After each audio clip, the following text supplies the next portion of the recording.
Hi friends, ఎలా ఉన్నారు? నన్ను సపోర్ట్ చేస్తున్న ప్రతి ఒక్కరికి, ప్రతి సబ్స్క్రైబర్ కి, ప్రతి వ్యూవర్ కి పేరు పేరున ధన్యవాదాలు తెలియజేసుకుంటున్నాను. నేను మనల్ని పరిపాలించే నాయకుల జీతం ఎంతుంటుంది అని ఫస్ట్ సర్పంచ్ పైన ఒక వీడియో చేయడం జరిగింది. ఆ తర్వాత కామెంట్స్ వచ్చిన విధానాన్ని బట్టి తర్వాత ఎమ్మెల్యే గురించి, ఎమ్మెల్సీ గురించి, ఎంపీ గురించి ఇలా వీడియోస్ చేయడం జరిగింది. దీన్ని బట్టి ఇంకా చాలా మంది కామెంట్స్ చేయడం జరిగింది. ఒకరు క్యాబినెట్ మినిస్టర్స్ మీద చేయండి అని చెప్పి, ఒకరు సీఎం గురించి చేయండి అని చెప్పి, ఒకరు ఎంపీటీసీ, జెడ్పీటీసీ గురించి చేయండి అని చెప్పి చాలా రకాలుగా కామెంట్లు చేస్తున్నారు.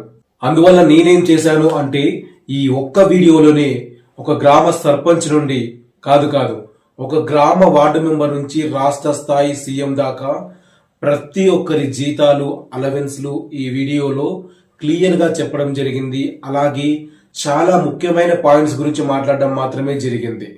ఈ వీడియోలో ప్రతి ఒక్కటి స్టెప్ బై స్టెప్ క్లియర్ గా వివరించడం జరిగింది.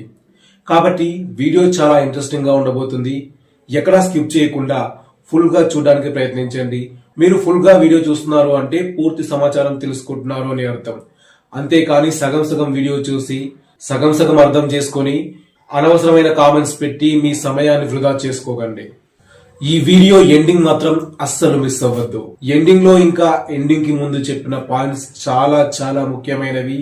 అక్కడ చాలా మందికి ఒక విధమైన మోటివేషన్, ఒక విధమైన ఇన్ఫర్మేషన్ లభిస్తుంది. కాబట్టి ఎండింగ్ ముందు పార్ట్ ని మాత్రం అస్సలు మిస్ అవ్వద్దు. అలాగే ఈ వీడియోలో ఏ ఒక్క పార్ట్ ని కూడా, ఏ ఒక్క నిమిషాన్ని కూడా స్కిప్ చేయవద్దు. ఎందుకంటే ఇది మీ భవిష్యత్తుకు సంబంధించింది, మనందరి భవిష్యత్తుకు సంబంధించింది. మనలో ప్రతి ఒక్కరూ ఈ విషయాలు తెలుసుకోవాల్సిన అవసరం ఖచ్చితంగా ఉంది. వీడియో స్టార్ట్ చేసే ముందు ఒక చిన్న విన్నపం ఏంటంటే, లైక్స్ తగ్గుతున్నాయి ఫ్రెండ్స్. నిజంగా చాలా మంది వీడియోని ఆదరిస్తున్నారు, చూస్తున్నారు, కానీ అసలు లైక్ చేయకుండా వెళ్ళిపోతున్నారు. 100లో 10 మంది కూడా లైక్ చేయట్లేదు. చాలా మంది వీడియో చూస్తున్నారు, వెళ్ళిపోతున్నారు.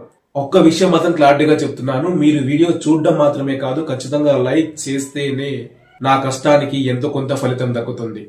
మీరు కేవలం వీడియో చూసి లైక్ చేయకుండా వెళ్ళిపోతే ఇంత కష్టపడి వీడియో చేస్తున్నందుకు నాకు ఎటువంటి లాభం రాదు. నిజం చెప్పాలంటే నేను ఒక 1000 రూపాయల కోసం పనిచేస్తే నాకు 1 రూపాయి 2 రూపాయలు లభిస్తుంది, కేవలం మీరు లైక్ చేయకపోవడం వల్ల. నేను ఈ ఒక్కో వీడియోని మీ ముందుకు తీసుకురావడానికి నా పర్సనల్ పనులు, నా డ్యూటీని సైతం పక్కన పెట్టి రీసెర్చ్ చేసి మీకోసం ఇలాంటి వీడియోలను చేసి మీ ముందుకు తీసుకురావడం జరుగుతుంది. నేను లాస్ లో ఉండి నేను నా సంపాదనని వదులుకొని మరి మీకు ఇలాంటి ఇన్ఫర్మేషన్ ని అందించాలి, ప్రతి ఒక్కరికి ఈ అవగాహన ఉండాలి అనే ఉద్దేశంతోనే ఇలాంటి వీడియోస్ చేయడం జరుగుతుంది. అలా అని నేనేం గొప్పోని కాదు, డబ్బులున్నోని అంతకంటే కాదు. నేను సాధారణ ఒక మధ్య తరగతి వ్యక్తిని. కాబట్టి వీడియో చూసి వెళ్ళిపోకుండా ఖచ్చితంగా ఒక లైక్ కొట్టి నన్ను సపోర్ట్ చేయండి. ఒక రాజకీయ నాయకుడికి ఓటు వేసి 5 ఏళ్లు అందలం ఎక్కించి కుబేరుని చేసే మీరు, మీకు ఇలాంటి మంచి ఇన్ఫర్మేషన్ ఇస్తున్న నాకు ఒక్క లైక్ చేయలేరా? ఆలోచించండి. మీలో చాలా మంది ఇక సోది ఆపి అసలు మెరలోకి వస్తే బాగుంటుంది అనుకుంటున్నారు కదా. సరే, అలాగే చేద్దాం. Let's start the video. But don't forget to like this video. First, గ్రామాల్లో వార్డు మెంబర్స్ ఉంటారు. ఈ వార్డు మెంబర్లు అనే వాళ్ళకి 1 రూపాయి కూడా నెల జీతం ఉండదు. అంటే ప్రత్యేకంగా వీళ్ళకి శాలరీస్ అంటూ ఏమీ లేవు. కానీ ప్రతి ఒక్క వార్డు మెంబర్కి కేవలం గ్రామాల్లో మాత్రమే, పల్లెటూర్లు అంటారు కదా, అలాంటి గ్రామాల్లో మాత్రమే వార్డు మెంబర్లకి సెట్టింగ్ ఫీజు అనేది ఇవ్వడం జరుగుతుంది. అది కూడా కేవలం 500 రూపాయలు. అది కూడా వాళ్ళు పంచాయతీకి సంబంధించిన మీటింగ్స్ లో పాల్గొన్నప్పుడు మాత్రమే కేవలం 500 రూపాయలు మాత్రమే వాళ్ళకి సిట్టింగ్ ఫీజుగా చెల్లించడం జరుగుతుంది. అంతేకాని అంతకు మించి ఇంకా ఎటువంటి లాభాలు, ఎటువంటి జీతాలు, భత్యాలు, అలవెన్స్లు ఈ వార్డు మెంబర్లకి, కేవలం పల్లెటూరులో ఉన్న వార్డు మెంబర్లకి ఇవ్వడం జరగదు. నెక్స్ట్, ఉప సర్పంచ్ కూడా ఒక వార్డు మెంబరే. కాబట్టి అతనికి కూడా ప్రత్యేకంగా ఎలాంటి నెల జీతం ఉండదు. వార్డు మెంబర్ కి ఎలాగైతే 500 రూపాయలు సిట్టింగ్ ఫీజు వస్తుందో అలాగే ఉప సర్పంచ్ కి కూడా కేవలం ఆ సిట్టింగ్ ఫీజు మాత్రమే లభించడం జరుగుతుంది. అంతకు మించిన ఎటువంటి జీతభత్యాలు, అలవెన్స్లు ఈ ఉప సర్పంచ్ కి ఉండవు. కానీ ఉప సర్పంచ్ కి చాలా మంచి అవినాభావ సంబంధాలు ఉంటాయి. ఇంతకు ముందు వాళ్ళిద్దరూ కలిసి సంతకం పెడితేనే గ్రామానికి వచ్చిన ఫండ్స్, నిధులు రిలీజ్ అయ్యేవి. చెక్ పవర్ అంటారు దీన్ని. కానీ రీసెంట్ గా తెలంగాణ ప్రభుత్వం ఉప సర్పంచ్ కి చెక్ పవర్ రద్దు చేసిన విషయం మనందరికీ తెలిసిందే. అంటే ఇప్పుడు కేవలం చెక్ పవర్ కేవలం సర్పంచ్ చేతిలోనే ఉంటుంది. ఇక ప్రభుత్వం రాజకీయ నాయకులకి మంత్లీ సాలరీస్ నెలవారీ జీతాలు ఇవ్వడం సర్పంచ్ పదవి నుంచి స్టార్ట్ అవుతుంది. అయితే ఒక సర్పంచ్ కి నెలకి వచ్చే జీతం 6,500 రూపాయలు. నెక్స్ట్ ఒక ఎంపీటీసీకి వచ్చే నెల జీతం కూడా 6,500 రూపాయలు మాత్రమే. నెక్స్ట్ జెడ్పీటీసీకి వచ్చే నెల జీతం 13,000 రూపాయలు. ఇది గ్రామ స్థాయి. ఇక ఒక మండల స్థాయి తీసుకుంటే మండలంలో మున్సిపల్ కౌన్సిలర్ కి వచ్చే జీతం నెలకి 7,800 రూపాయలు. అలాగే పట్టణాల్లో ఒక కార్పొరేటర్ కి వచ్చే జీతం కూడా నెలకి 7,800 రూపాయలు మాత్రమే. నెక్స్ట్ మండలంలోని మున్సిపల్ వైస్ చైర్మన్ కి వచ్చే నెల జీతం 9,750 రూపాయలు. ఇక మున్సిపల్ చైర్మన్ కి ప్రతి నెల వచ్చే జీతం 19,500 రూపాయలు. నెక్స్ట్ డిప్యూటీ మేయర్ కి వచ్చే నెల జీతం మంత్లీ శాలరీ 32,000 రూపాయలు.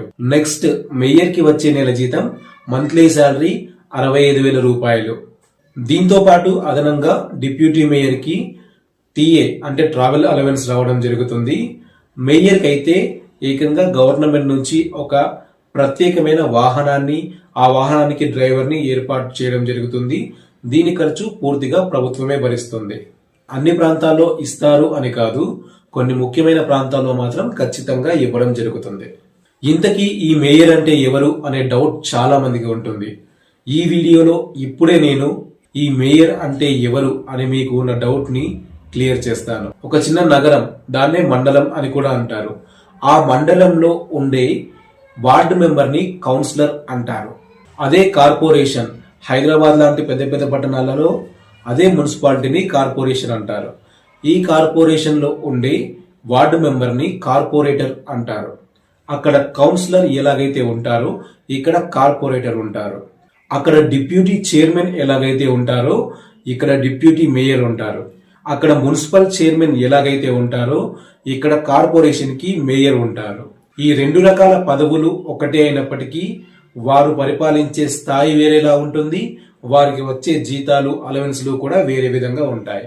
ఒక పట్టణాన్ని లేదా ఒక మండలాన్ని ఎలా డివైడ్ చేస్తారు అంటే ఆ పట్టణంలో లేదా మండలంలో 3 లక్షల కన్నా తక్కువ జనాభా ఉంటే అది మండల స్థాయికి వస్తుంది. అక్కడే కౌన్సిలర్, వైస్ చైర్మన్, చైర్మన్ ఇలాంటి వాళ్ళు పనిచేయడం జరుగుతుంది. 3 లక్షల కన్నా ఎక్కువ జనాభా ఉన్న పట్టణాలన్నీ కార్పొరేషన్ కిందకి వస్తాయి. అక్కడ పనిచేసే వాళ్ళే కార్పొరేటర్, డిప్యూటీ మేయర్, మేయర్. ఇక్కడి వరకు ఈ నాయకుల వరకు, ఈ ప్రజా ప్రతినిధుల వరకు ఎవరికి కూడా పదవి తర్వాత అంటే పదవి పోయిన తర్వాత ఒకవేళ నెక్స్ట్ ఎలక్షన్ లో వీళ్ళు గెలవకపోతే వీళ్ళకి ఎటువంటి పెన్షన్ సౌకర్యం ఉండదు. నెక్స్ట్ ఎమ్మెల్యేలు, ఎమ్మెల్సీలు, వీరి నెల జీతం ఇంకా అలవెన్స్లు అన్ని కలిపి ప్రతి నెల 2,50,000 రూపాయల వరకు వీరికి లభిస్తుంది. ఈ జీతం, అలవెన్స్ లో మాత్రమే కాకుండా ఇంకా చాలా రకాల ఉచిత సౌకర్యాలు ప్రభుత్వం నుండి ఎమ్మెల్యేలకు, ఎమ్మెల్సీలకు లభిస్తాయి. ఆ సౌకర్యాలు ఏంటి అనే దానిపై మనం ఇంతకు ముందే ఫుల్ వీడియోస్ చేయడం జరిగింది. అవేంటో తెలుసుకోవాలి అనుకుంటే ఈ వీడియో ఎండ్ స్క్రీన్ లో ఆ వీడియోస్ ని పెడతాను. సో ఈ వీడియో చూసిన తర్వాత మీకు తెలుసుకోవాలి అనిపిస్తేనే ఆ వీడియోస్ ని కూడా చూడడానికి ప్రయత్నించండి. ఇక ఎమ్మెల్యే, ఎమ్మెల్సీ వీళ్ళ పదవి పోతే అంటే నెక్స్ట్ టైం వాళ్ళు ఎన్నికల్లో గెలవకపోతే వాళ్ళకి జీవితాంతం ప్రతి నెల పెన్షన్ వస్తుంది. నెక్స్ట్ ఎమ్మెల్యే, ఎమ్మెల్సీ స్థాయి తర్వాత ఉండే పెద్ద పదవి రాష్ట్ర మంత్రులు, కేబినెట్ మంత్రులు. ఈ రాష్ట్ర మంత్రులు, కేబినెట్ మంత్రులు కూడా ఎమ్మెల్యేగా గెలిచి మాత్రమే అదనంగా రాష్ట్ర మంత్రి, కేబినెట్ మంత్రి లాంటి పదవులను స్వీకరిస్తారు. కాబట్టి వాళ్ళకి, ఎమ్మెల్యేలకి కూడా ఒకే విధమైన జీతం, అలవెన్స్లు ఉండడం జరుగుతుంది. కాకపోతే రాష్ట్ర మంత్రులకి, కేబినెట్ మంత్రులకి ఎమ్మెల్యే, ఎమ్మెల్సీ కన్నా కొద్దిగా ఎక్కువ స్థాయిలో అదనంగా ఉచిత సౌకర్యాలు, అలవెన్స్ లో ఉంటాయి. ఉదాహరణకు ఎమ్మెల్యేకి క్వార్టర్ అంటే ఒక అపార్ట్మెంట్ లో ఒక ఫ్లాట్ లాంటిది మాత్రమే ఉండడానికి ఇవ్వడం జరుగుతుంది. అదే మంత్రులకు అయితే లగ్జరీ బంగ్లా, సపరేట్ ఒక బంగ్లానే ఇవ్వడం జరుగుతుంది. మొత్తానికి ఎంత వస్తుంది ఒక మంత్రికి అంటే దాదాపు నెలకి 2,75,000 రూపాయల నుండి 3,50,000 రూపాయల వరకు జీతం ప్లస్ అలవెన్సెస్ కలిపి ఒక మినిస్టర్ కి రాష్ట్ర మంత్రికి అయినా కేబినెట్ మంత్రికి అయినా రావడం జరుగుతుంది. వీటితో పాటు నేను ఇంతకుముందు చెప్పినట్లే ఫుల్లీ ఫర్నిష్డ్ లగ్జరీ బంగ్లా, ఆ బంగ్లా యొక్క మెయింటెనెన్స్, అలాగే ఉచిత డ్రైవర్ తో కూడిన వాహన సౌకర్యం, ఇంకా కాన్వాయ్, సెక్యూరిటీ వారి వారి పరిధిని బట్టి ఇవ్వడం జరుగుతుంది. వీటన్నింటి ఖర్చు పూర్తిగా ప్రభుత్వమే భరిస్తుంది. ఇక నెక్స్ట్ డిప్యూటీ సీఎం విషయానికి వస్తే, డిప్యూటీ సీఎం కూడా ఒక కేబినెట్ మినిస్టరే కాబట్టి కేబినెట్ మినిస్టర్ కి రాష్ట్ర మంత్రులకి ఎలాగైతే బెనిఫిట్స్ ఉంటాయో డిప్యూటీ సీఎం కూడా ఒక రాష్ట్రానికి కేబినెట్ మినిస్టరే కాబట్టి కేబినెట్ మినిస్టర్లకు రాష్ట్ర మంత్రులకు ఎలాంటి సౌకర్యాలు అయితే లభిస్తాయో, ఎంత జీతం అయితే లభిస్తుందో డిప్యూటీ సీఎం కు కూడా అలాంటి సౌకర్యాలే, అంతే జీతం లభిస్తాయి. నెక్స్ట్ రాష్ట్రానికే పెద్ద సీఎం, చీఫ్ మినిస్టర్. ఒక చీఫ్ మినిస్టర్ కి మంత్లీ ఎంత సాలరీ వస్తుంది అంటే అన్ని రకాల అలవెన్స్లతో కలిపి తెలంగాణలో అయితే ప్రతి నెల 4,10,000 రూపాయల వరకు, ఆంధ్రప్రదేశ్ లో అయితే ప్రతి నెల 3,35,000 రూపాయల వరకు ఒక రాష్ట్ర సీఎం కి జీతం ప్లస్ అలవెన్స్లు అనేది రావడం జరుగుతుంది. వీటితో పాటు మంత్రులకు ఉండే అన్ని సౌకర్యాలు ఇంకాస్త ఎక్కువ స్థాయిలో సీఎం పదవిలో ఉన్న వ్యక్తికి ఉంటాయి. ఉదాహరణకు 24/7 హెలికాప్టర్, అంటే అధికారిక పనుల నిమిత్తం సీఎం ఎక్కడికైనా వెళ్ళాలి, ఎమర్జెన్సీగా వెళ్ళాలి అంటే ఖచ్చితంగా 24/7 ఎప్పుడు కావాలన్నా హెలికాప్టర్ లో ప్రయాణించవచ్చు. దీని మెయింటెనెన్స్ ఖర్చు కూడా పూర్తిగా ప్రభుత్వమే భరిస్తుంది. హెలికాప్టర్ లో ప్రయాణించడానికి సీఎం మాత్రమే అర్హుడా? కొన్ని సందర్భాల్లో మంత్రులు కూడా ప్రయాణిస్తారు కదా అంటే ఎస్, కొన్ని సందర్భాల్లో మంత్రులు కూడా ప్రయాణిస్తారు, కానీ అది సీఎం ప్రయాణించే హెలికాప్టర్ కాదు.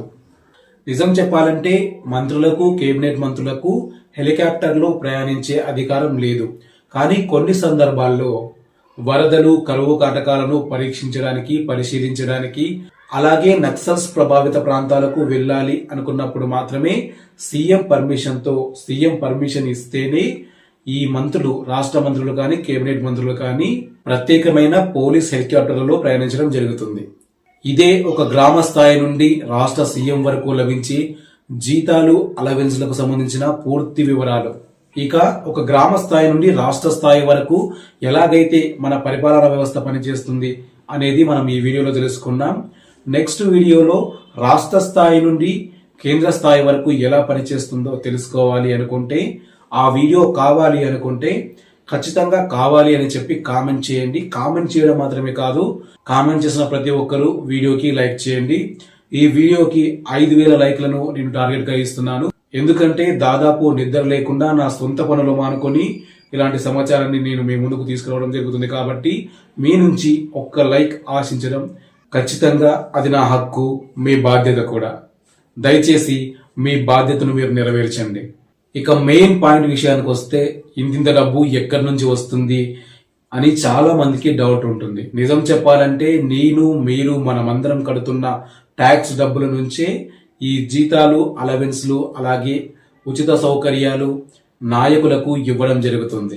కొంతమంది ఆలోచన స్థితి ఏ విధంగా ఉంటుంది అంటే, నేను పేదవాడిని, నాకు తినడానికే లేదు, అలాంటిది నేను గవర్నమెంట్ కి ఎలా ట్యాక్స్ కడతాను, గవర్నమెంట్ నాకు అన్ని ఫ్రీగా ఇస్తుంది, గవర్నమెంట్ నాకు బియ్యం ఇస్తుంది, అన్ని ఇస్తుంది అనుకుంటారు. కానీ ఎంత లేనివాడైనా, ఎంత పేదవాడైనా అవసరానికి ఒక్క అగ్గిపెట్టె కొన్నా కూడా ఆ అగ్గిపెట్టెపై కూడా 12% ప్రభుత్వానికి ట్యాక్స్ రూపంలో వెళ్ళడం జరుగుతుంది.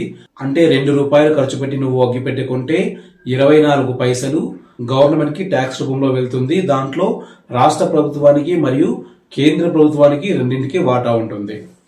అలాగే షాంపూ కొన్నా, పుస్తకం కొన్నా, పెన్ను కొన్నా, పెన్సిల్ కొన్నా, ఇలా నువ్వు ఏ విధమైన వస్తువు కొన్నా, అది 1 రూపాయి వస్తువు అయినా సరే దాంట్లో కూడా గవర్నమెంట్ కి ట్యాక్స్ వెళ్తుంది.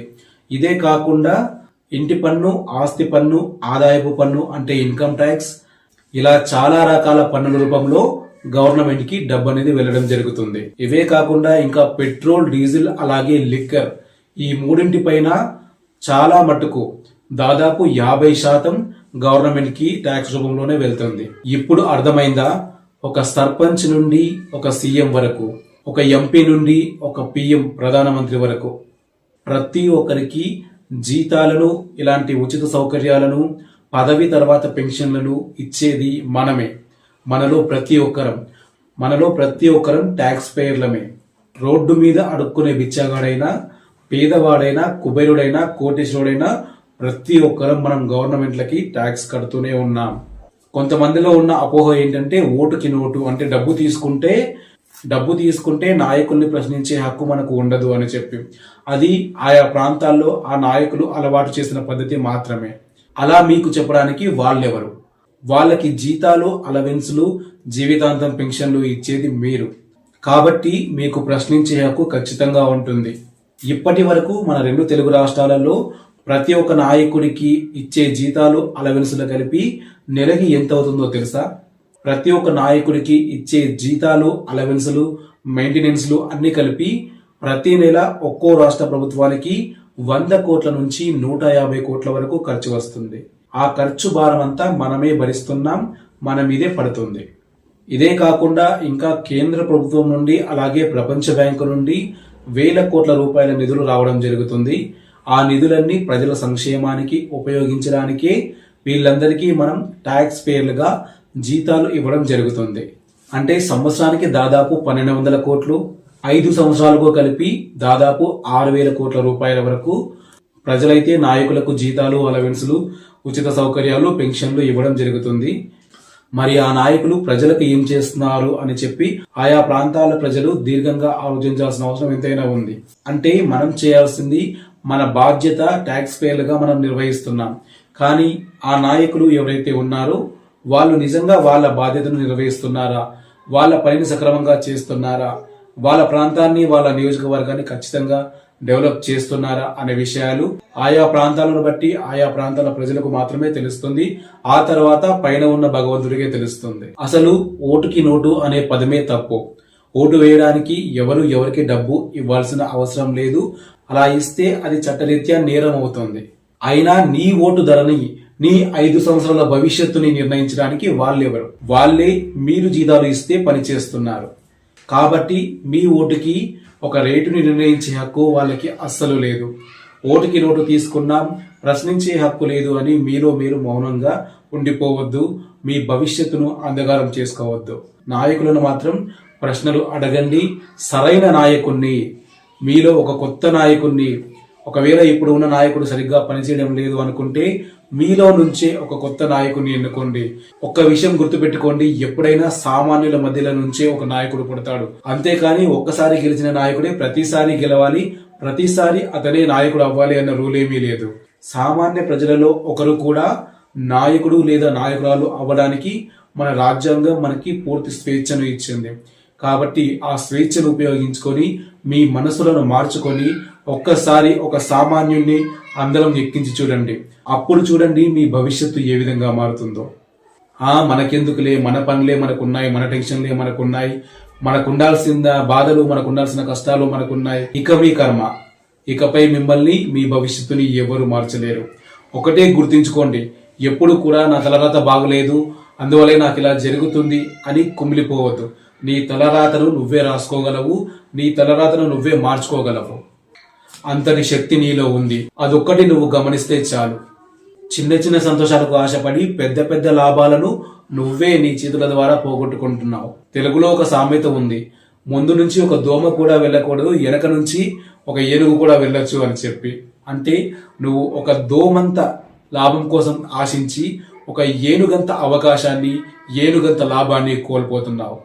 మేలుకో మిత్రమా, మేలుకో భారతీయ పౌరుడా. సరైన నాయకుని ఎన్నుకో, ప్రశ్నించి పనులు చేయించుకో. మేలుకో మిత్రుడా, మేలుకో భారతీయ పౌరుడా. జై హింద్.